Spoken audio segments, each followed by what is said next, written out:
যে দেশের প্রধানমন্ত্রী জঙ্গলে কোনো সাধারণ কুঁড়েঘরে বসবাস করেন, সেই দেশের সাধারণ মানুষ বড় বড় প্রাসাদে বসবাস করে। আর যে দেশের প্রধানমন্ত্রী থাকেন রাজপ্রাসাদে, সে দেশের সাধারণ মানুষ বাস করে কুঁড়েঘরে, না হলে কোনো ঝোপড়িতে। না বন্ধুরা, এই কথাগুলো আমার নয়। এই ধরনের ভাবনা চিন্তা ছিল বিখ্যাত চীনা পর্যটক ফা হিয়েনের। আর তিনি এই ধারণা ব্যক্ত করেছেন যুগপুরুষ আচার্য বিষ্ণুগুপ্ত চাণক্য সম্পর্কে। সারা বিশ্বে যার পরিচিতি আজ আচার্য চাণক্য নামে। তক্ষশিলা বিশ্ববিদ্যালয় থেকে রাজনীতিতে স্নাতক ডিগ্রি অর্জন করেছিলেন আচার্য চাণক্য। কিন্তু তার ভেতরে লুকিয়েছিলেন এমন একজন মহান রাজনীতিবিদ, আর যিনি সঠিক সময়ে প্রকাশ্যে আসেন যখন মগধ সাম্রাজ্যের অহংকারী রাজা নন্দ তার পিতার শ্রাদ্ধ অনুষ্ঠানে ব্রাহ্মণ ভোজনে নিমন্ত্রিত সকল অতিথিদের সামনে আচার্য চাণক্যকে জঘন্যভাবে অপমান করেছিলেন, শুধুমাত্র তার গায়ের রং কালো ছিল বলে। আসলে আচার্য চাণক্যের এক কঠিন ব্যক্তিত্ব ছিল, যা রাজা নন্দ একদম সহ্য করতে পারতেন না। যাই হোক, সেই নিমন্ত্রিত সকল অতিথিদের সামনে রাজা নন্দ তার সেবকদের আদেশ দিয়েছিলেন চাণক্যকে সেই ব্রাহ্মণ ভোজের অনুষ্ঠান থেকে বের করে দিতে। আর যখনই সেই সেবকরা তাকে টেনে হিঁচড়ে বের করে দিচ্ছিল, সেই সময় নিজের মাথার টিকির বাঁধন খুলে আচার্য চাণক্য প্রতিজ্ঞা করেছিলেন যে যতদিন না আমি নন্দ সম্রাটকে সম্পূর্ণরূপে ধ্বংস করতে পারি, ততদিন পর্যন্ত আমি আমার মাথার টিকি বাঁধব না।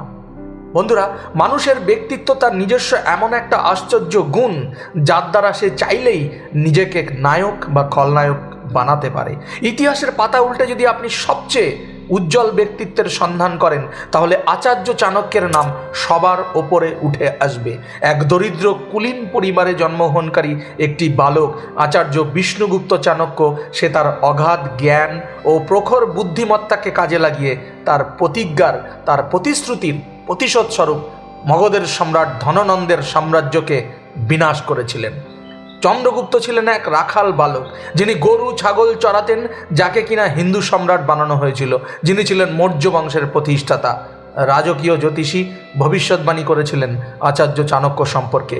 জ্যোতিষী কুণ্ডলী বিচার করে বলেছিলেন যে শিশু গুপ্ত চাণক্যের কোনো রকম রাজযোগ নেই, কিন্তু উত্তম জ্ঞান যোগ রয়েছে।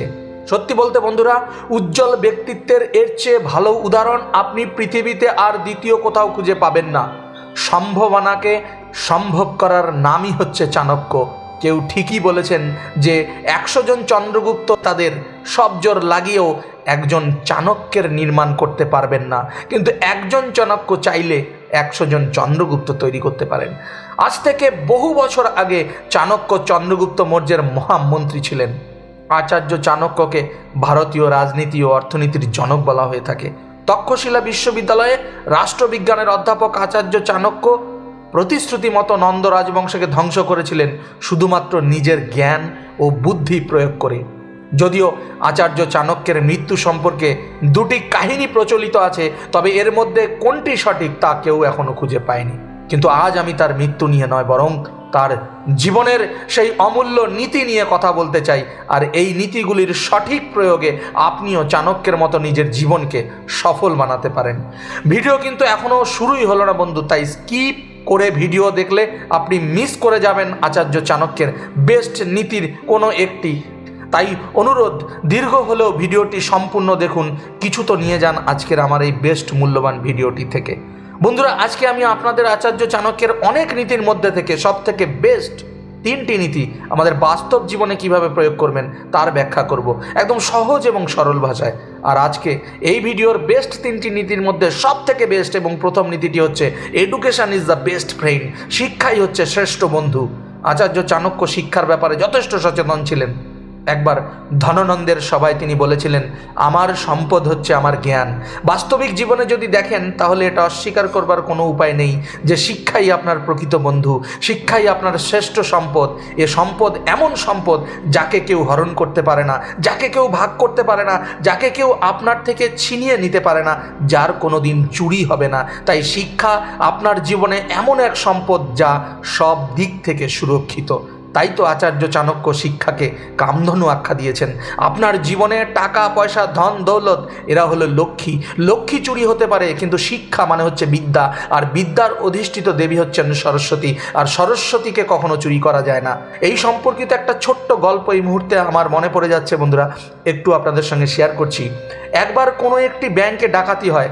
ডাকাতরা ব্যাংকের সমস্ত কিছু ডাকাতি করে নিয়ে গেছে, কিন্তু সেই ব্যাংকের কোনো এক কাউন্টারে একটি 2 টাকা দামের কলম দড়ি দিয়ে ঝুলানো অবস্থায় ছিল, কাস্টমারদের ফর্ম ফিল আপ এবং কিছু লিখবার জন্য। ডাকাতরা ব্যাংক থেকে সিন্দুক খুলে সব কিছু, সোনা দানা সমস্ত কিছু ডাকাতি করে নিয়ে গেল, সেই দড়ি বাঁধা 2 টাকা দামের কলমটিকে তারা নিয়ে যায়নি।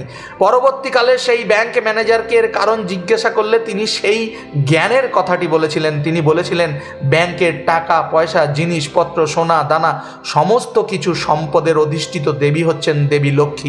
লক্ষ্মী চুরি হতে পারে, কিন্তু দড়ি দিয়ে বাঁধা ওই কলমটির দাম 2 টাকা হলেও কলমটির মালিক হচ্ছেন দেবী সরস্বতী, আর সরস্বতীকে কখনো চুরি করা যায় না। চাণক্য বলেছেন, একজন অশিক্ষিত ব্যক্তি সমাজের বোঝা। এই ধরনের লোকেরা সমাজে কুসংস্কার আর অন্ধবিশ্বাস ছড়ানোর কাজে ব্যবহৃত হয়। এমন মানুষ থেকে সমাজের সবাই নিজেদেরকে দূরে সরিয়ে রাখতে চায়।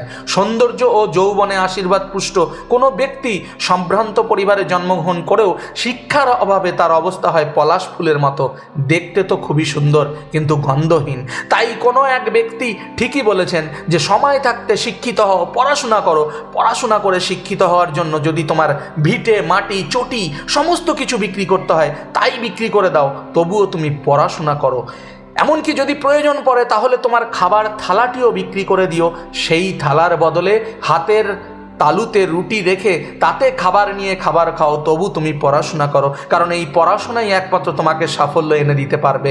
আর তারপর যখন তুমি প্রতিষ্ঠিত হবে, তখন তোমার খাবারের থালা হবে সোনার, তুমি সোনার থালায় খাবে। তাই সর্বদা নতুন দক্ষতা শেখার জন্য প্রস্তুত থাকো। সারা বিশ্বের বই পড়ো, সেই সব ব্যক্তিদের সম্পর্কে পড়ো, তাদেরকে খোঁজো, তাদের কথা শোনো এবং নিজের জীবনে প্রয়োগ করো। কারণ সবাই মনে রাখবেন, শিক্ষাই আপনার জীবনের শ্রেষ্ঠ বন্ধু, শিক্ষাই আপনার সর্বশ্রেষ্ঠ সম্পদ। এবার চাণক্যের আরেকটি চমৎকার নীতির বিশ্লেষণ করব। আচ্ছা বলুন তো, আচার্য চাণক্যের মধ্যে কি এমন ছিল যা তাকে চাণক্য বানিয়েছে? তিনি সর্বদাই একটি বিষয়ে জোর দিতেন। তিনি বলতেন, জ্ঞানীরাই শক্তিশালী। হ্যাঁ বন্ধু, দ্বিতীয় নীতিটি হচ্ছে বুদ্ধি যস্য বলং তস্য, অর্থাৎ বুদ্ধি যার বল তার। শিক্ষার মতোই বুদ্ধিহীন মানুষের সমাজে কোনো দাম নেই। আচার্য চাণক্য বলেন, বুদ্ধি থাকলে মানুষ ইচ্ছে মতো পয়সা উপার্জন করতে পারে, কিন্তু বুদ্ধি না থাকলে সমস্ত পয়সা খরচ করলেও বুদ্ধি অর্জন করা যায় না। এক কথায়, বুদ্ধি না থাকলে একজনের যতই ক্ষমতা থাকুক না কেন, তা কোনো কাজে আসে না, কারণ তিনি তার বুদ্ধির কোনো রকম প্রয়োগ করতে পারবেন না। ছোট্ট একটি প্রাণী খরগোশ তার বুদ্ধিমত্তাকে কাজে লাগিয়ে বনের রাজা সিংহকে কুয়োর মধ্যে ফেলে তার বিনাশ করেছিল। গল্পটি এইরকম বন্ধুরা। বনের সকল পশু পাখিরা এবং সেই বনের রাজা সিংহের সঙ্গে একটি চুক্তি হয়েছিল। চুক্তি অনুযায়ী প্রতিদিন বনের একটি করে পশু বা প্রাণীকে সিংহের সামনে তার শিকারের জন্য স্বেচ্ছায় যেতে হবে। একদিন যখন খরগোশের পালা এলো, সে তার বুদ্ধিকে কাজে লাগিয়ে একটি কৌশল বের করলো। সে ইচ্ছে করেই সেদিন দেরি করে সন্ধ্যার একটু আগে সেই সিংহের সামনে উপস্থিত হলো। সিংহ গর্জন করতে লাগলো তার দেরি দেখে। খরগোশ জানালো, প্রভু, আমার আসার পথে আপনার থেকেও বড় একটি সিংহ আমার পথ আটকে ছিল। আমাকে শিকার করবার জন্য আপনার সঙ্গে দেখা করেই আমাকে তার কাছে আবার যেতে হবে। সিংহ বলল, চলো, আমাকে নিয়ে চলো সেই সিংহের কাছে। কার এত বড় ক্ষমতা? খরগোশ সিংহকে বনের মধ্যে একটি কুয়োর কাছে নিয়ে গিয়ে বলল, প্রভু, এই কুয়োর মধ্যেই রয়েছে ওই সিংহটি। বোকা সিংহ, নির্বোধ সিংহ কুয়োর মধ্যে নিজের প্রতিচ্ছবিকে শত্রু মনে করে তার মধ্যে ঝাঁপ দেয়, আর খরগোশের উদ্দেশ্য চরিতার্থ হয়। গল্পের সারমর্ম হচ্ছে, আপনি আকারে ছোট হলেও বুদ্ধি থাকলে সবচেয়ে বড় শত্রুর মোকাবিলা করতে পারবেন। তাই আচার্য চাণক্য বলেছেন, বুদ্ধি যস্য বলং তস্য, বুদ্ধি যার বল তার। আচার্য চাণক্যকে নিয়ে আমি ভিডিও বানাচ্ছি আর সেই ভিডিওতে চাণক্যের নীতির কথা উল্লেখ থাকবে না, সেটা কি করে সম্ভব হয় বন্ধুরা? তাই আজকের ভিডিওর শেষ বা তৃতীয় এবং অত্যন্ত গুরুত্বপূর্ণ আচার্য চাণক্যের আজকের তৃতীয় নীতিটি নিয়ে চলে এসেছি বন্ধুরা আপনাদের কাছে। আচার্য চাণক্য বলেন, কোনো জিনিসকে ছোট ভাববেন না, কোনো জিনিসকে হালকাভাবে নেবেন না। প্রকাণ্ড শরীরের একটি হাতিও একটি ক্ষুদ্রাকৃতির পিঁপড়ের কাছে পর্যুদস্ত হয়। একটি ছোট্ট প্রদীপ একটি নির্জন অন্ধকার দ্বীপকে আলোকিত করতে পারে, একটি ছোট্ট দেশলাই কাঠি জ্বালিয়ে দিতে পারে গোটা দুনিয়াটাকে। তাই আজকের ভিডিওর তৃতীয় নীতিতে চাণক্য বলেছেন, ঋণ নেওয়া, ধার নেওয়াকে এবং রোগকে মানে অসুখকে কখনোই অবহেলা করবেন না, ছোট মনে করবেন না। আজকে আপনার শরীরে এক সামান্য ক্ষত কালকের আলসার থেকে ক্যান্সারে পরিণত হতে পারে। আজকে কারো কাছ থেকে 200 টাকা নেওয়া ধার আপনার আগামীকালে 2 লক্ষ থেকে 2 কোটিতে রূপান্তরিত হতে পারে। তাই বন্ধুরা, কোনো অসুখী, কোনো রোগী ছোট নয়। অবিলম্বে শুরুতেই তার চিকিৎসা করান, নইলে আগামীকাল কোনো বেসরকারি হাসপাতালে লাখ লাখ টাকা বিল গুনতে হতে পারে আপনার। আর আপনার কাজ এবং আর্থিক অবস্থা দুটোই খারাপ হতে পারে। অসুখ যেমন ঋণের মতো, আবার ঋণও একটি অসুখের মতো। একবার লোন নেওয়া বা ধার নেওয়ার যদি অভ্যাস গড়ে ওঠে তাহলে তার সহজে যেতে চায় না। তাই আপনি যদি কারো কাছ থেকে 50 টাকাও ধার নিয়ে থাকেন তাহলে তা আজকেই অবিলম্বে পরিশোধ করে দিন। জীবনের ঋণ নেওয়া একদমই উচিত নয়। ঋণ নেবার আগে কিভাবে তা পরিশোধ করবেন তার রাস্তা আগে খুঁজে বের করুন, তবেই সাধ্যের মধ্যে থেকে লোন বা ধার নিতে পারেন। তবে মনে রাখবেন, অসুস্থতা ঋণের মতো আর ঋণ একটি রোগের মতো। বন্ধুরা, এই ছিল আচার্য চাণক্যের আমার ভিডিও অনুযায়ী 3টি সবথেকে বেস্ট নীতি, যা আপনার জীবনকে 100% না হলেও 10% তো বদলাবে। নমস্কার বন্ধুরা, আজকের এই ভিডিওটি এই পর্যন্ত। যদি আমার ভিডিও একটু হলেও আপনাদের অনুপ্রাণিত করে, আপনাদের ভালো লাগে, তাহলে অবশ্যই একটি লাইক করবেন, কমেন্ট করবেন, বেশি বেশি করে শেয়ার করবেন। সাবস্ক্রাইব করে না থাকলে অবশ্যই চ্যানেলটি সাবস্ক্রাইব করবেন, পাশে থাকা বেল আইকনে প্রেস করে নোটিফিকেশন অন করে রাখবেন, যাতে এমন নতুন নতুন ভিডিও সবার প্রথমে আপনি দেখতে পান। আজকে এখানেই বিদায় নিচ্ছি, দেখা হচ্ছে পরবর্তী এমন কোনো ভিডিওতে। ততক্ষণ পর্যন্ত সবাই ভালো থাকবেন, সুস্থ থাকবেন, অবশ্যই ভালো রাখবেন। জয় হিন্দ।